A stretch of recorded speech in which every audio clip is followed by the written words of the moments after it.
पिछले 14 फरवरी को गुजरात की राजधानी गांधीनगर में एक क्षेत्र है सानंद का। सानंद में 32 गांव ऐसे हैं जो देश के प्रधानमंत्री नरेंद्र मोदी के गुजरात मॉडल से आज तक वंचित हैं।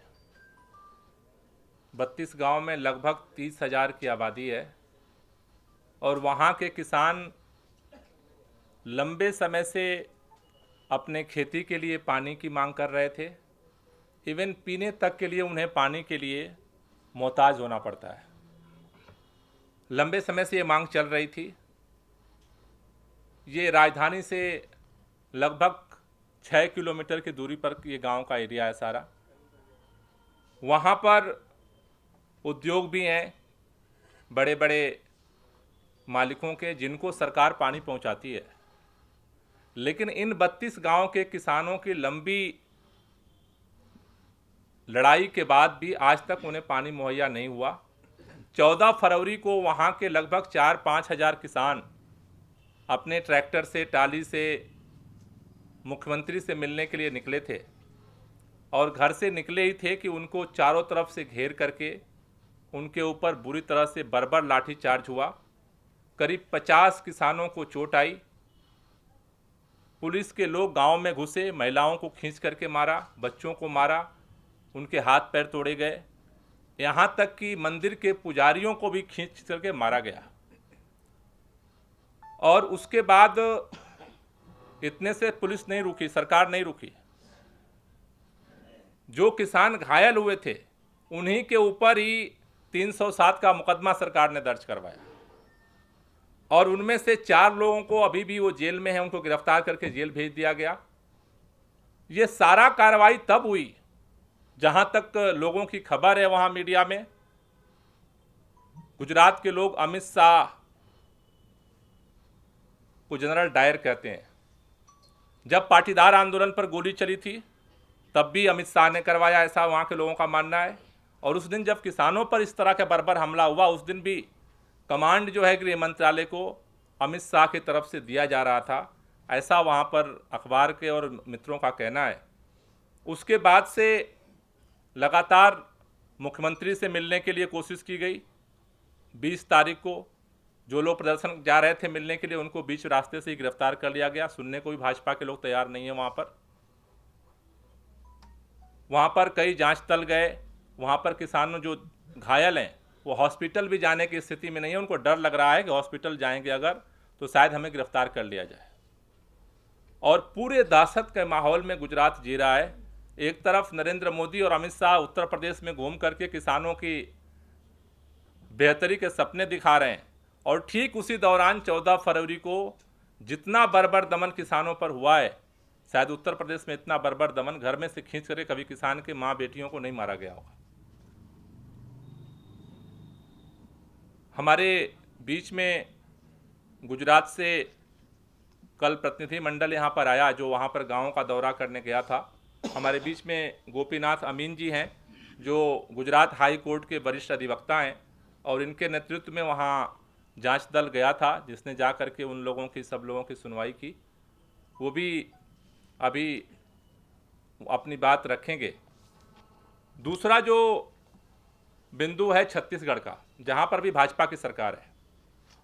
आप सब लोगों ने सुना होगा कि छत्तीसगढ़ में बस्तर के इलाके में, जहाँ पर माओवादी गतिविधियों का भी संचालन होता है, लंबे समय से पिछले दिनों कोर्ट ने आदेश दिया था वहाँ के डीआईजी कल्लूरी साहब को कि वो, उन लोगों ने फर्जी तरीके से वहाँ के आदिवासियों को प्रताड़ित किया, उनको फंसाया गया, उनको टॉर्चर किया गया, जिनका माओवादी गतिविधियों से कोई लेना देना नहीं है। कल्लूरी को हटना पड़ा, नए वहाँ पर डीआईजी नियुक्त किए गए, लेकिन सरकार वही है। इसलिए सारी जो पहले दमन की आदिवासियों पर नीतियाँ थीं आज भी जारी हैं। 28 तारीख की घटना है। 28 जनवरी को वहाँ पर भीमा और सुखमती, ये दो, एक लड़का और एक लड़की, दोनों के, इस भीमा के घर बच्चा हुआ था और मार्केट में उस बच्चे के लिए सामान लेने के लिए वो गए थे और वहाँ से उठाया गया।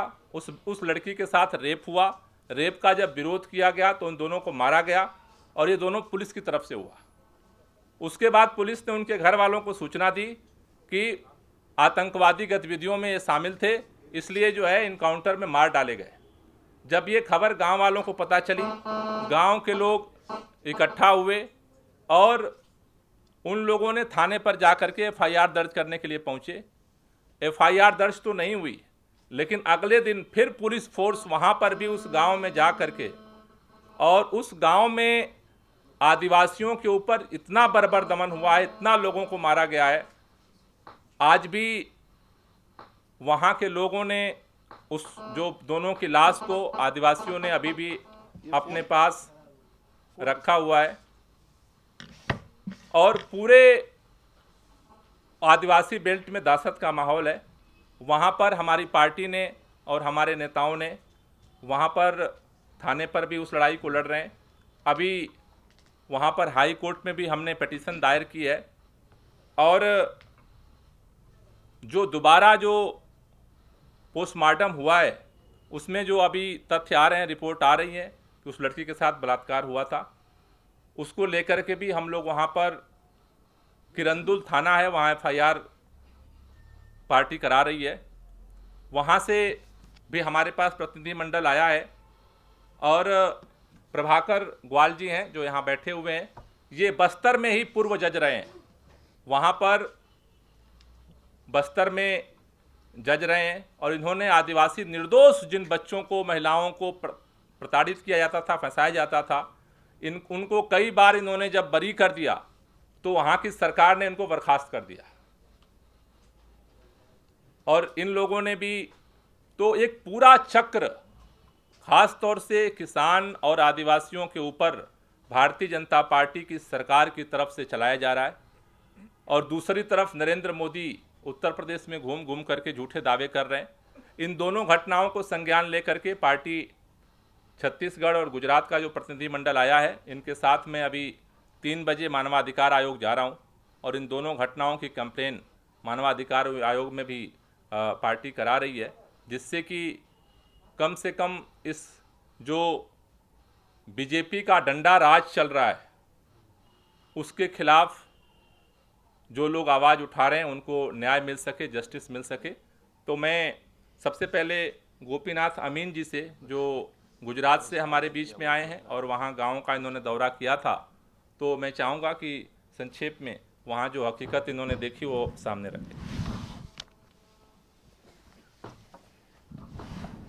किसानों ने गोपाल राय जी ने तो अपना व्यू रख दिया और क्या हुआ था वो बता दिया। मैं आगे बताता हूँ कि जो हादसा हुआ उसके बाद हम लोग एक टीम हमने बनाई और हम लोग गांव-गांव घूमे।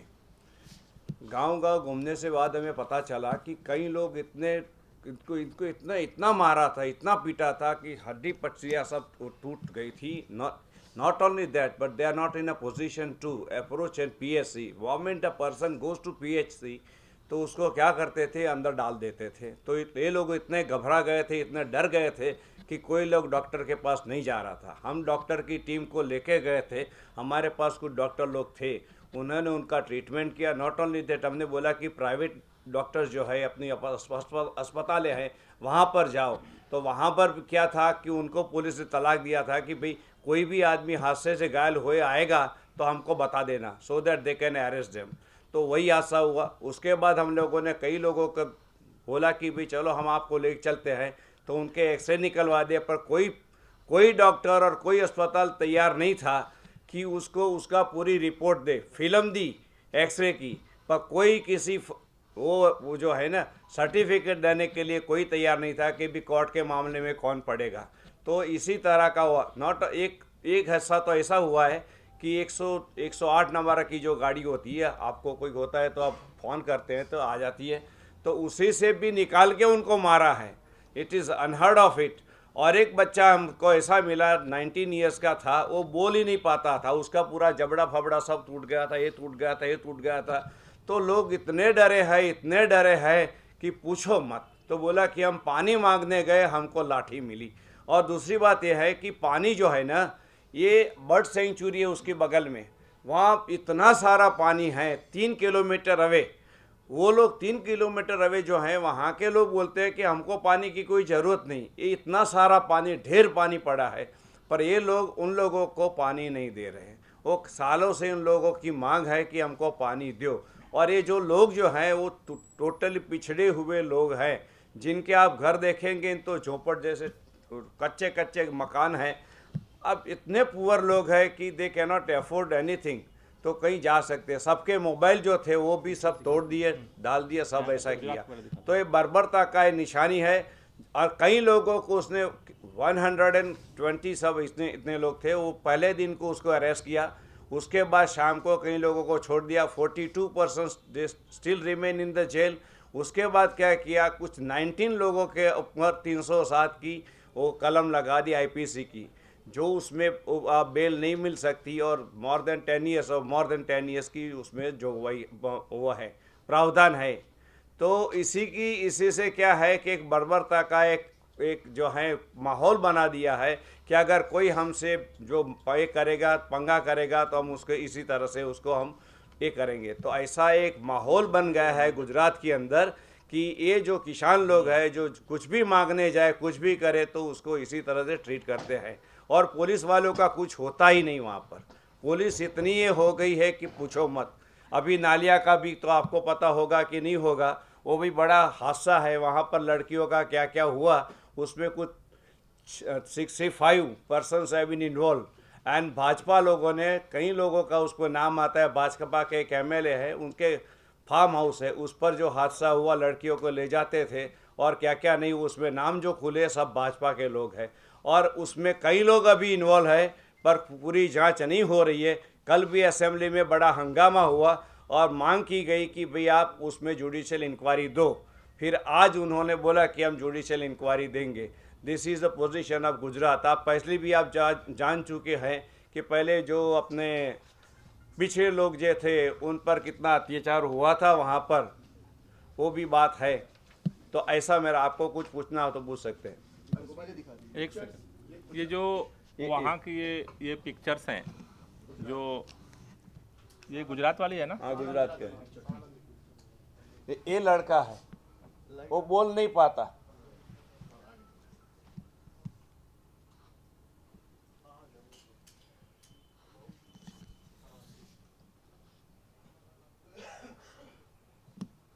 ये स्टैंड अप इंडिया है, खड़ा हो रहा है इंडिया, प्रधानमंत्री जी। ये छोटे बच्चों को भी नहीं छोड़ा उन लोगों ने।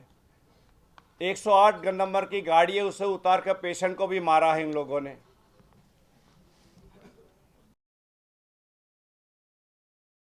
हमारे छत्तीसगढ़ में वास्तव में नक्सल समस्या पूर्ण रूप से प्रायोजित है।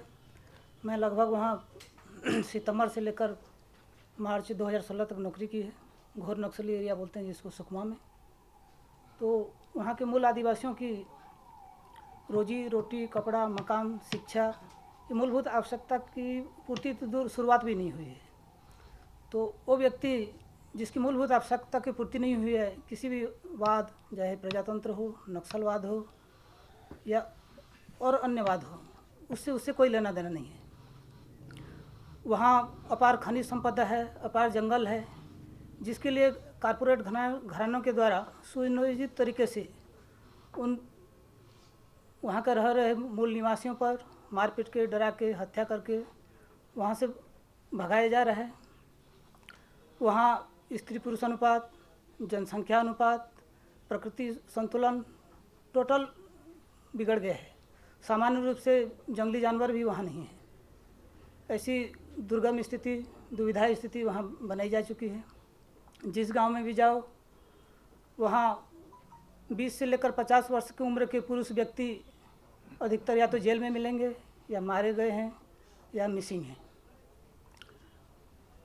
इतनी दुस्साहत है कि कुछ मतलब कोई कभी भी कल्पना नहीं कर सकता वहाँ की वास्तविक स्थिति को।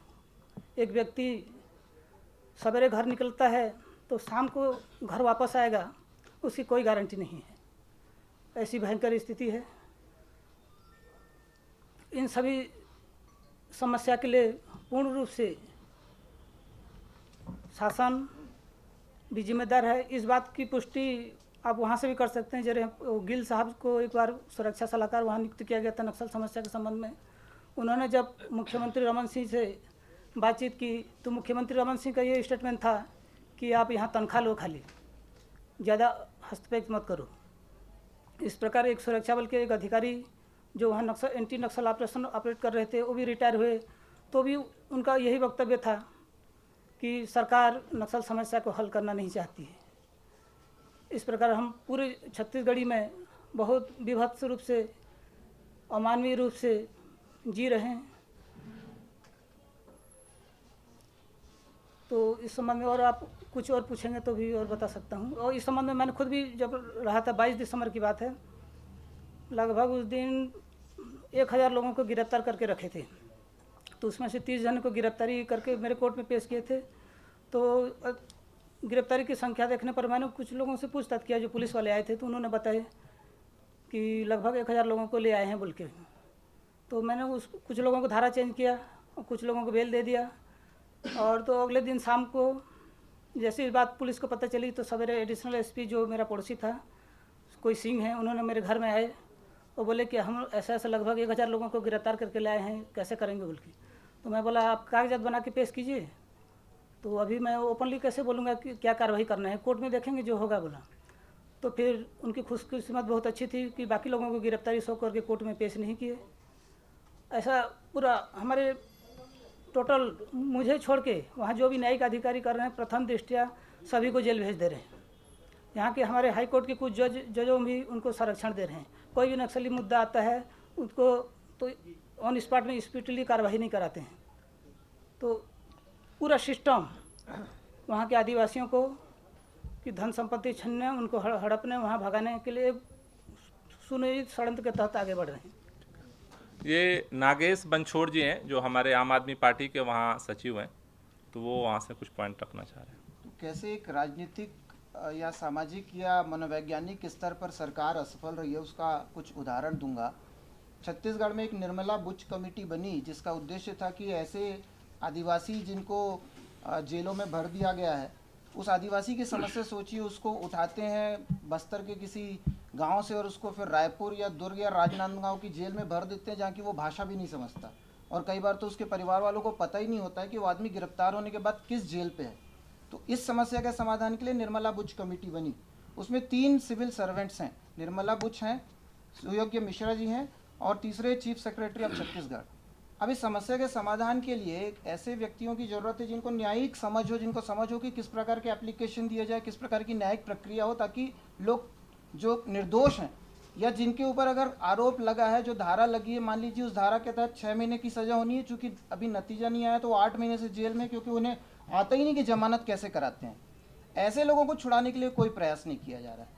ये अपने आप में एक राजनीतिक असफलता है कि सरकार उस कमेटी को कैसे फॉर्म करना चाहिए ये नहीं समझती है। जो अभी घटना हुई है जिसमें लगभग 400 के आसपास सुरक्षाकर्मी घुसे थे जंगलों में और गांव वालों को मारा है, महिलाओं को मारा है, उनमें महिलाओं के जननांगों में भी चोट पहुंचाई है। उसमें ज़्यादातर लोग होते हैं डीआरजी यानी डिस्ट्रिक्ट रिजर्व गार्ड। ये जनरली वो लोग होते हैं जो पहले नक्सलाइट्स थे, माओवादी थे, इन्होंने सरेंडर कर दिया, अब ये सरकार की तरफ से बंदूक लेकर लड़ रहे हैं और जनरली आपसी रंजिश को निभा रहे हैं।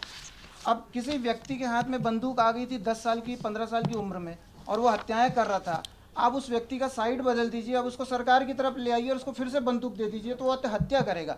इसके मनोवैज्ञानिक पहलू के बारे में रमन सरकार या छत्तीसगढ़ सरकार कुछ भी नहीं सोच रही है। तो जब तक इन मुद्दों पर सरकार ध्यान नहीं देगी तब तक ये समस्या बरकरार रहने वाली है। अभी ये जो हार्ड लाइन यूज़ कर रहे हैं कि दमन करेंगे, लगभग 5 से 10 हज़ार माओवादी हैं, ऐसा एक एस्टीमेट है, और लगभग 100 के आसपास बटालियंस हैं छत्तीसगढ़ में। तो आप देख लीजिए कि 5 से 10 हज़ार माओइस्ट को, एक्टिव माओइस्ट को कंट्रोल करने के लिए सरकार क्या कर रही, कितना इन्वेस्ट कर रही, कितना इनपुट दे रही है और क्या रिजल्ट्स आ रहे हैं। ये जो महिलाओं पे खासतौर पर अत्याचार हुए हैं छत्तीसगढ़ में, तस्वीरें हैं छत्तीसगढ़ में। अभी हम ये पिक्चर्स आपको मेल भी करेंगे, फोल्डर हमारा फ्रीज हो गया है। ये तस्वीरें हैं तमाम सी।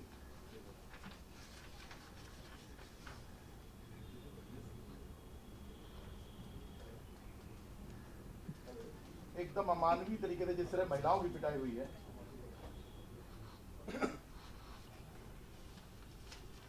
बहुत बुरी तरह पिटाई। उसकी पिक्चर्स हम अभी आपको मिल भी करेंगे।